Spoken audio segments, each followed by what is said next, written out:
자, 6번째 패턴은 구체적인 상황, 사례에 적용하기 문제야. 자, 그래서 일명 보기 문제라고 하기도 하는데 사실 사례는요, 보기에만 들어가지는 않아요. 그리고 보통 얘들아, 이 문제가 3점을 달고 있기 때문에 많은 학생들이 굉장히 두려워하는데요. 얘들아, 꼭 이 문제가 어렵기 때문에 3점을 달고 있는 것은 아니야. 여러분에게 사실적, 추론적, 그다음에 비판적 사고까지 물을 수 있기 때문에 지문의 가장 중요한 핵심 정보와 관련된 문제이기 때문에 3점이 달려있는 경우가 많은 거야. 알았지?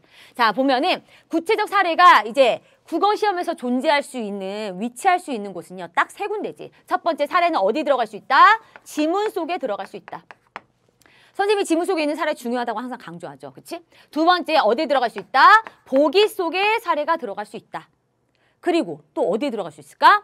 선지 속에도 사례가 들어갈 수 있어요. 그래서 선지에 사례가 들어간다는 것은 사례가 5개가 제시가 된다는 뜻이야. 그치? 그리고 지문 속에 사례가 있을 때는요, 그 사례를 잘 이해해야지 보기 속에 있는 사례나 선지에 있는 사례를 판단할 수 있는 이 사례가 얘네 사례의 근거가 되는 거야. 그 근거를 여러분이 잘 이해하고 그것을 바탕으로 이것을 근거로 해서 이 보기와 이 선지들을 판단할 수 있어야 되는 거거든요. 그렇게 묻는 문제들이 나온다는 겁니다. 자, 그러면 한번 정리해 볼게요.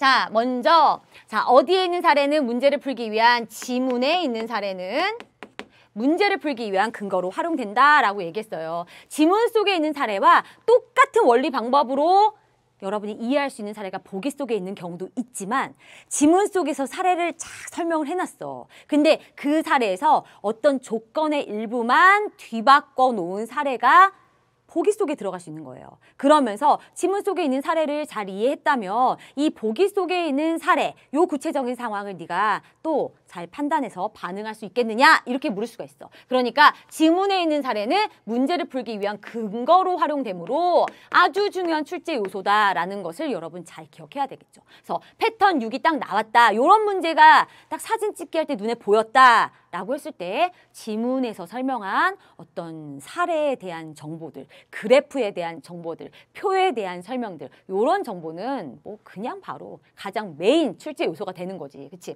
자, 그리고 여기 두 군데에는요. 자, 뭐냐면 보기와 그 다음에 선지, 여기에 있는 사례는요. 바로 지문 속에서 설명한 핵심 정보를 적용할 대상으로 활용이 됩니다. 그럼 봐봐.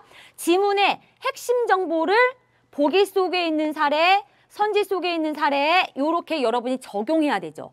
그러면 적용 대상이 되는 그 핵심 정보의 종류를 선생님이 3개로 딱 정리해서 말해줄게. 이거는 기억해야 돼. 자, 지문의 화제의 종류에 따라서 좀 달라지긴 해요. 그런데 대부분은 이 3가지야. 첫 번째는요, 좀 자리가 좁지만 개념, 특징, 사례야. 지문 속에서 화제의 개념 설명하고 얘의 특징 몇 가지 설명해주고 그 다음에 그 추상적으로 설명한 정보를 이해시키기 위해서 사례를 들었다. 이 3가지는 개념, 특징, 사례는 무조건 나옵니다. 특히 어떤 문제로? 보기 문제로 나옵니다. 알았죠? 그래서 지문 속에서 이런 세트로 구성되어 있는 정보는요. 반드시 체크 요소고 그다음에 그 정보를 읽은 다음에 내가 보기로 바로 가도 되는지 생각해 볼 만한 거예요. 자, 그다음 두 번째는 뭐냐면요. 관점이야. 그리고 관점과 둘 이상의 관점이 제시될 때는 관점과 차이점이 발생할 수 있어. 알았지? 그래서 지문 속에서 어떤 대상, 어떤 한 사람 혹은 어떤 집단의 주장이 막 나와. 그리고 그 주장과 약간 상반되는 또 다른 주장이 나와? 그럼 그들 간의 차이점은 반드시 출제 요소가 된다라는 거지. 그쵸? 자, 그 다음에 세 번째는요. 세 번째는 원리와 방법입니다. 여러분이 제일 만나고 싶지 않아 하는 그런 게 되겠죠. 그치? 복잡한 이런 조건을 충족했을 때 이런 결과가 나타난다. 이 결과가 나타났지 이 결과 때문에 또 다른 결과가 나타난다. 이런 식으로 원리를 쭉 설명하고 있는 그다음에 방법을 설명해. 특히 방법 중에서 뭐? 수식으로 더하기, 빼기, 나누기, 곱하기, 분수의 형태 막 가지고 와서 이런 식으로 수식으로 정리가 되는 방법이 있다? 완전 100% 그쵸? 100%라고 하면 안 되나? 거의 100%야. 그거는 문제 내기 위해서 들어가 있는 겁니다. 그래서 이런 정보들이 있을 때 이런 정보들이 전부 다 한꺼번에 있기는 어려워요. 화제나 어떤 그 화제의 특징, 종류에 따라서 요것들 중에서 메인이 되는 핵심 정보가 있단 말이야. 그 정보는 3점짜리 패턴 6번 문제와 연결되는 경우가 많기 때문에 반드시 잘 챙겨야 된다라는 거예요. 그래서 이걸 봐봐. 인문이나 예술 지문에서 보기 속 사례가 뭐냐면 지문에서는 설명하지 않았던, 지문에는 없었던 새로운 인물의 관점이다. 지문 속에서 뭘 찾아야 돼? 그치? 이 사람과 짝을 지을 수 있는, 서로 대비가 되는 차이점이 발생하는 누군가의 무엇을 찾아야 돼요? 관점 찾아야 되는 거예요. 그치? 지문 속에도 관점이 있을 거란 말이야. 그 다음에 지문 속에 관점이 둘 이상 있을 때는 뭘 찾아라? 차이점 찾아라.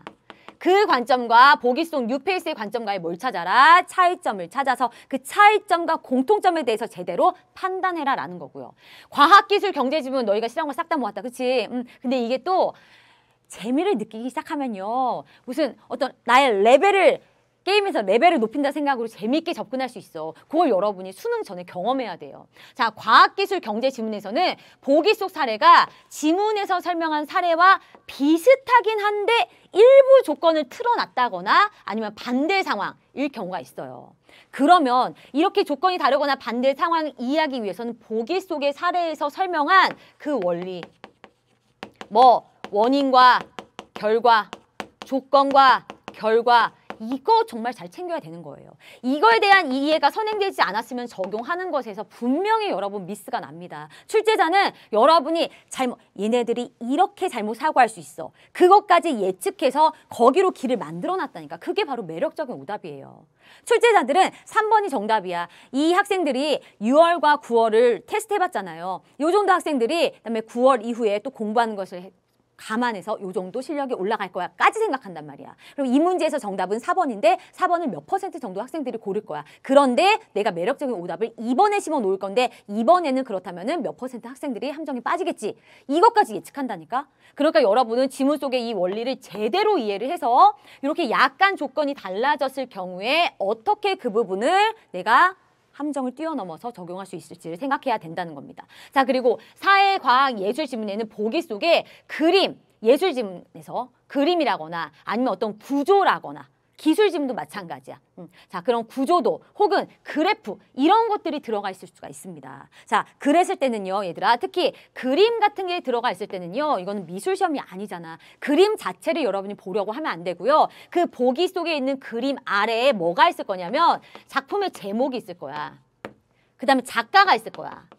그리고 분명히 이 제목이나 혹은 이 작가가 소속되어 있는 어떤 문예사조, 뭐 예술사조 그런 것들이 지문 속에 있을 겁니다. 그들의 뭘 찾아야 돼요? 특징을 찾아야 되는 거예요.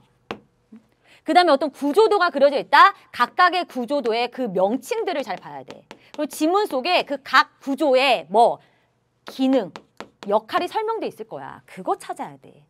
그래프가 있다면요. 그래프의 항목 봐야지. X축과 Y축의 항목을 봐야지. 그럼 분명히 X축과 Y축 항목에 대한 내용은 지문 속에 없을 수가 없습니다. 그럼 지문 속에서 그 항목은 둘이 되잖아. X축, Y축. 표가 있다면 항목은 더 많아질 수가 있어. 그 항목들의 개념과 그 항목들 사이의 관계, 어떤 관계가 있겠니? 비례 관계, 반비례 관계 있죠. 그 정보를 찾아야 돼요.